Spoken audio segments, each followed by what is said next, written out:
And anyway, about the major wars, you need to understand this. There never was any kind of religious war till about 2000 years ago. Okay? Yes. Not even 2000, about 16, 1700 years ago. There never was. Because in the East, in this part of the world, there was no such thing as religion. If you do not know this is the only religionless culture, godless culture. This may be a little scary for people because we have 33 million gods and goddesses in this country. That happened when our population was 33 million. Since then, our population has increased, but we did not create enough gods and goddesses. Because of Western influence, we started feeling ashamed of gods and goddesses. If each one of you, there's something called an Ishtadevata, you can create your own god. You don't like any of the things available, you can make a tree in your house, God, you worship it. Nobody will think it's an odd thing in this country. There's a rock in your garden, you can worship it. Nobody will think it's odd. You can worship your mother, you can worship your wife, you can worship your child, you can worship a cow. Whatever you want. But the important thing is, there should be devotion in your heart.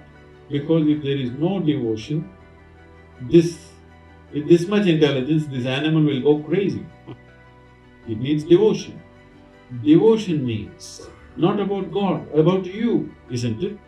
Yes. Is devotion about you or about God? Whose quality does it change? Mine. Whose quality does it change? Your quality or God's quality? It's about you.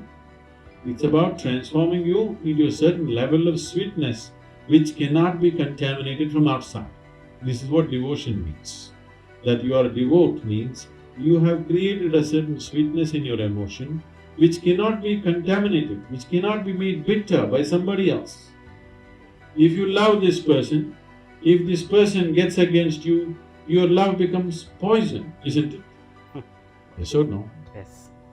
So devotion is that dimension of intelligence where you know how to manage your sweetness irrespective of what the world is doing to you and the people are doing to you.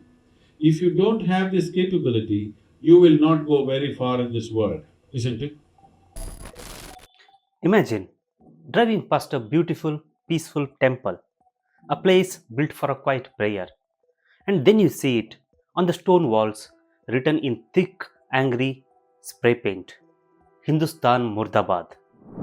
This was not in some distant conflict zone. This happened just recently in the quiet hills of California. It was the Babs Swaminarayan Mandir in Chino Hills, a temple built by decades of hard work, shattered by an hour of hatred. The fear that ran through the global Hindu community was immediate. It was deep. Hold that thought. Because at the exact same time, 10,000 miles away, in the heart of India, political leaders were throwing the exact same word at each other: anti Hindu. One day it's Congress party being called Ramdrohi. The next day it is the BJP being accused of ignoring Hindu sufferings. Is there a secret story hiding behind all this noise? Are Hindus truly under attack, both globally and at home? Or is this just a political game being played out on the back of real community fear? The truth, as we will find out in this massive investigation, is tangled. It is complex and it involves money, history, power, and a strange new global confusion. We are going to slowly, patiently untangle this mess. By the time we finish this journey, you will see the bigger picture. You will understand why a slogan written in California connects directly to a political speech in Lucknow. And you will see our own role in stopping the cycle of hatred. But first, a quick question for you.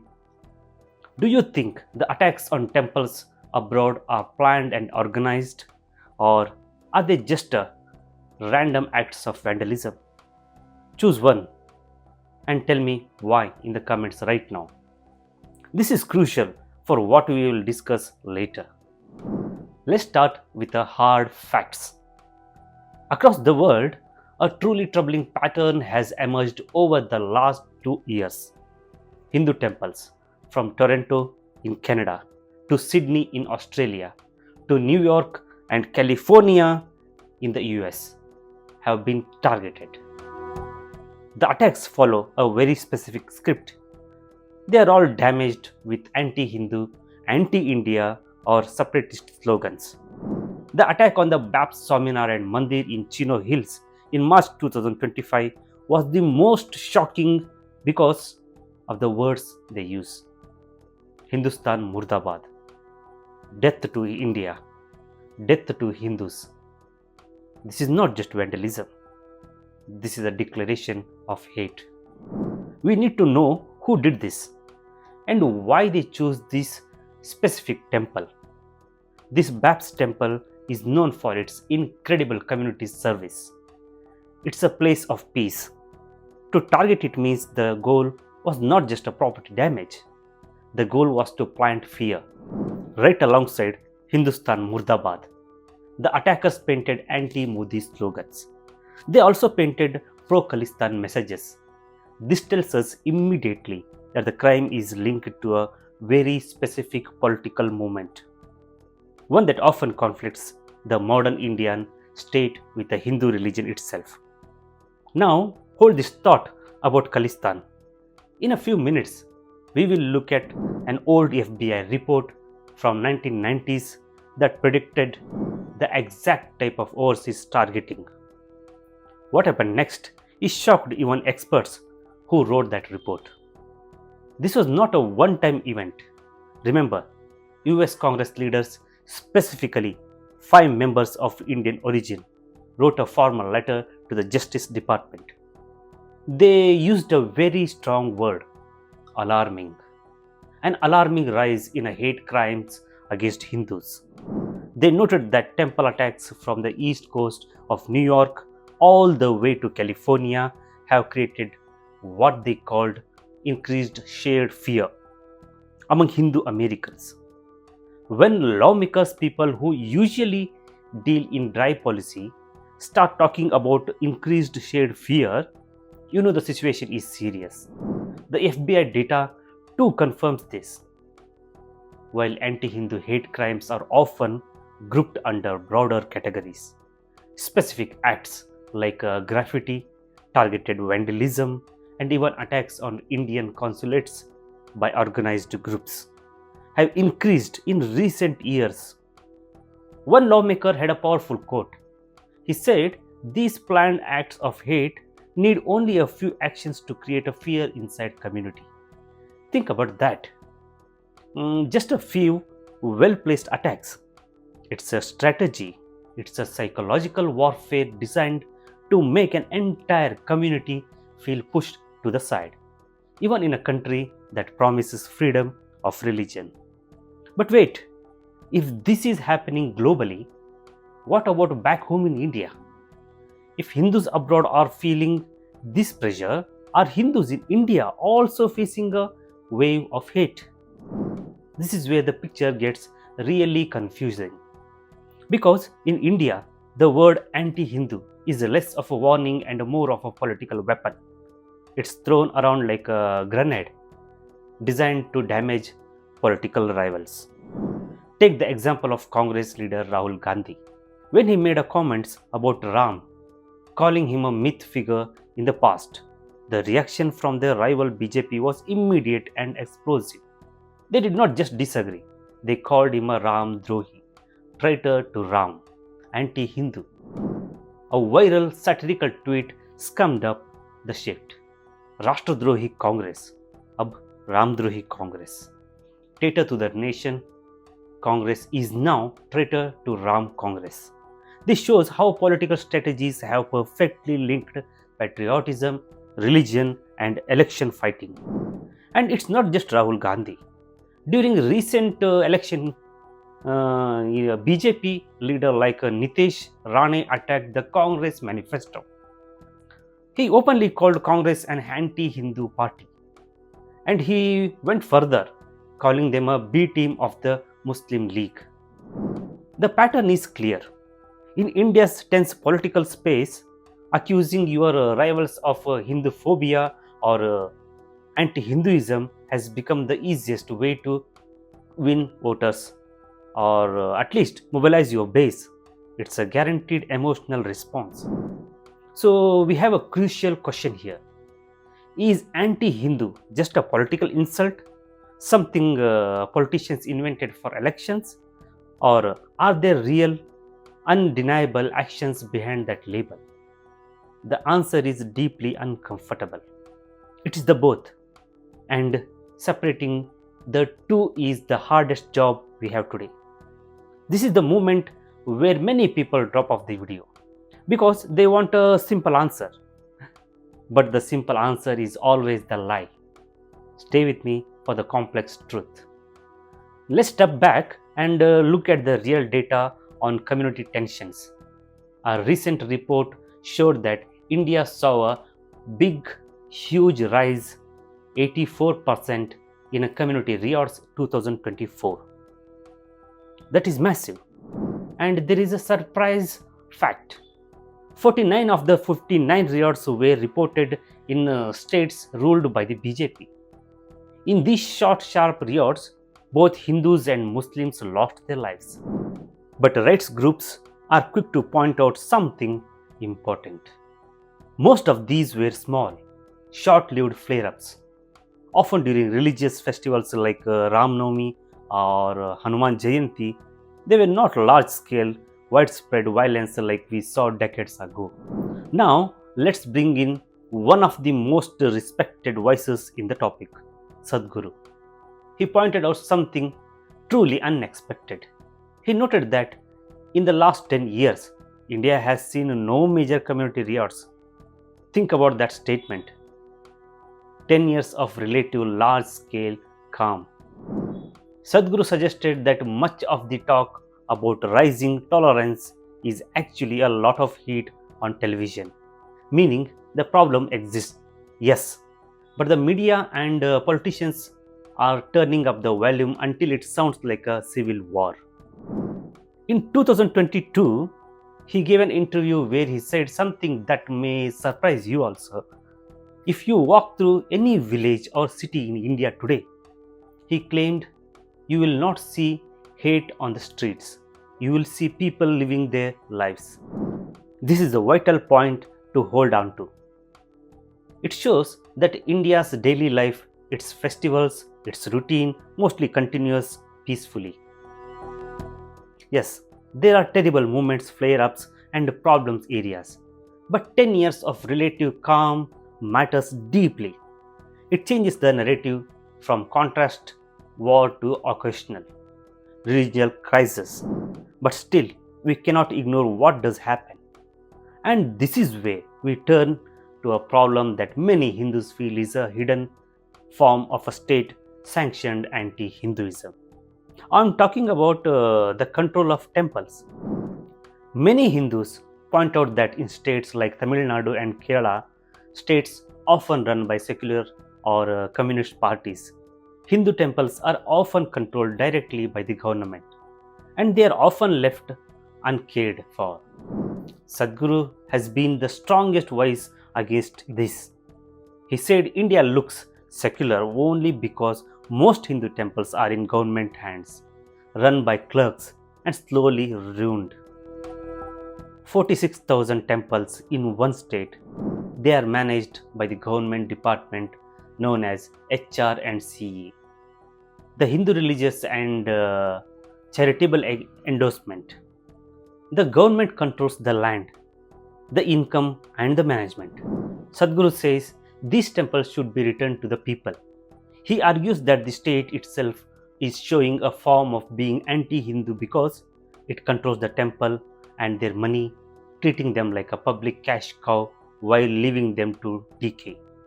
And Prime Minister Modi echoed this feeling. He specifically said the Tamil Nadu government has captured temples, taken their wealth, and will not touch minority places of worship. So, what we see here is a complex internal issue. For some, the biggest threat to Hindus' culture is not the vandalism abroad, but the political thinking and red tape at home. It is the constant interference by the state. As Sadhguru put it, handling these sacred spaces to money focused clerks weakens the culture from the inside. This internal debate is crucial.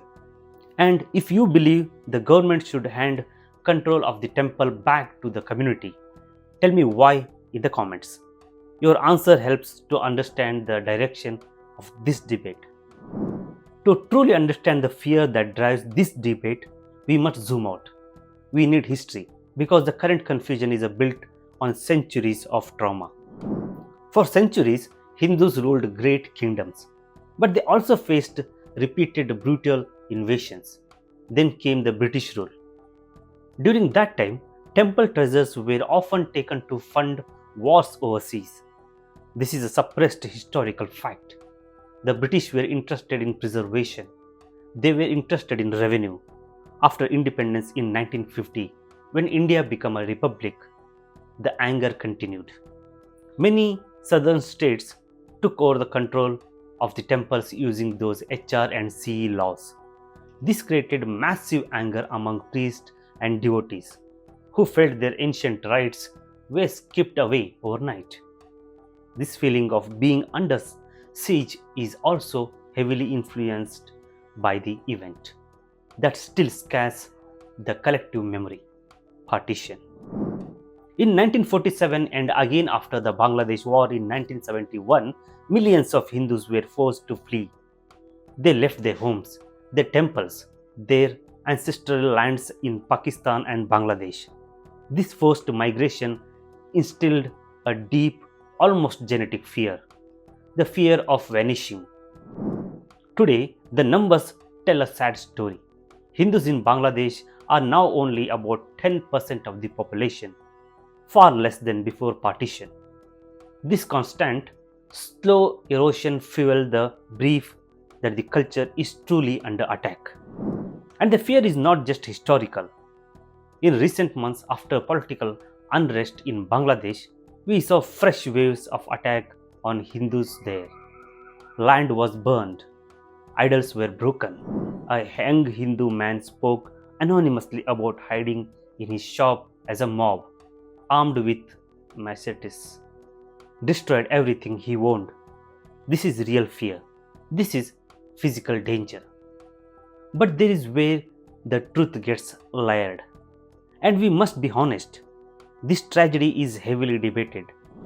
International media like Al Jazeera and independent fact checkers found that some facts were mixed up or exaggerated in the reporting.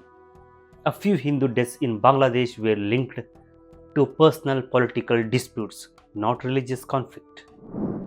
Bangladeshi officials quickly claimed that many reports were inflated or simply false. This created a huge contradiction. Who do you trust? One Hindu community member living in Bangladesh voiced a very deep fear. He was worried that fear-mongering stories in the Indian media actually made Hindus in Bangladesh less safe by increasing anger and polarization on both sides. And the truth in Bangladesh is buried under many layers of local politics, international media blasts, and historical fear. Yes, real attacks happened, but media focus may have twisted the picture to suit political needs, both in India and against India. This confusion, this mixing a real violence with political exaggeration, is the engine that drives the whole narrative. It keeps the fear high. Now let's return to the global view. In Western countries, Hindus are now actively raising their voices against what they call Hinduphobia, hatred or bias against Hindus.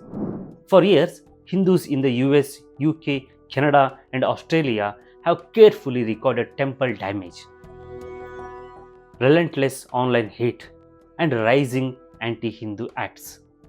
In the UK, official data is chilling. Hate crimes against Hindus tripled between 2017 and 2021. Tripled, that means it's just 4 years. The environment became 3 times more dangerous. In the US, various groups have reported a sharp spike in temple attacks in 2023 and 2024. These are not random acts, they are targeted, often around specific political events or holidays. Well-known Indian American lawmakers are now demanding that authorities treat Hindu hate exactly like they treat any other form of hate crime. But this recognition has been slow. Why? That's our next great curiosity gap. In a few minutes, we look at a leaked academic memo that explains why many Western institutions struggle to recognize Hindu suffering.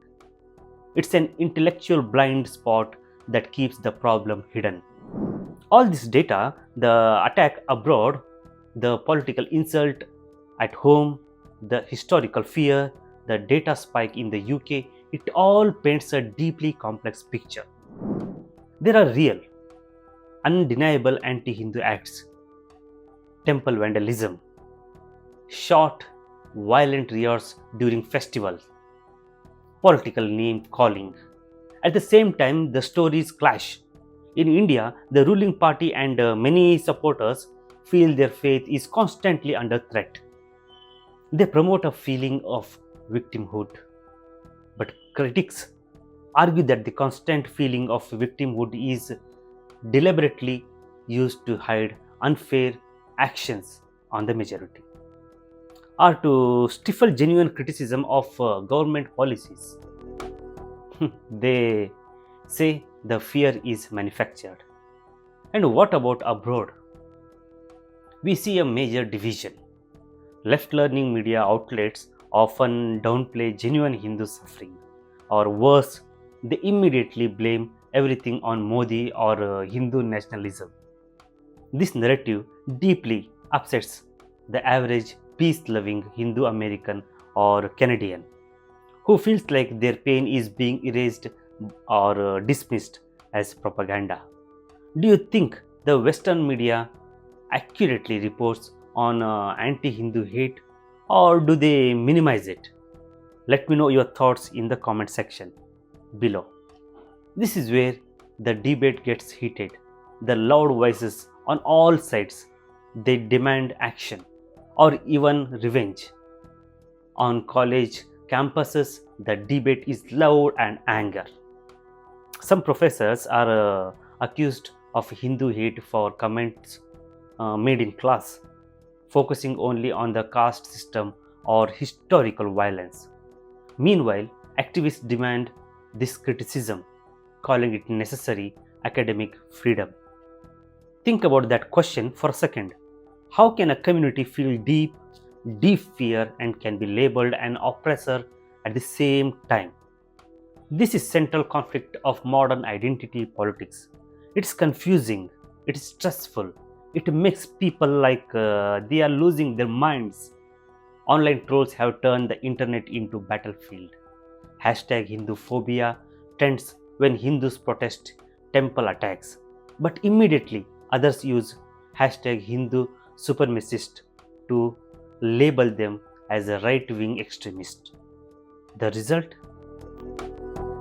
Everyone feels attacked, no one feels heard. This is the moment for a quick reset.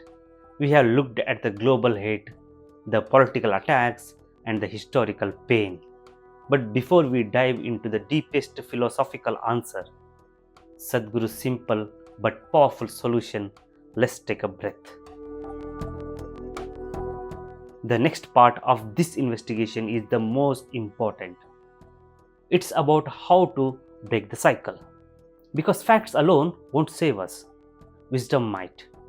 In all the noise, the fear, the accusation, the political games, the Sadhguru offers a calm but very strong voice. He warns us to look beyond the hype. Remember his point. India's last 10 years have been mostly riot free. He emphasized that much of the fear is often created by those who have political or financial interest in keeping people angry and divided. They profit from our outrage on the specific issue of temples is called a simple.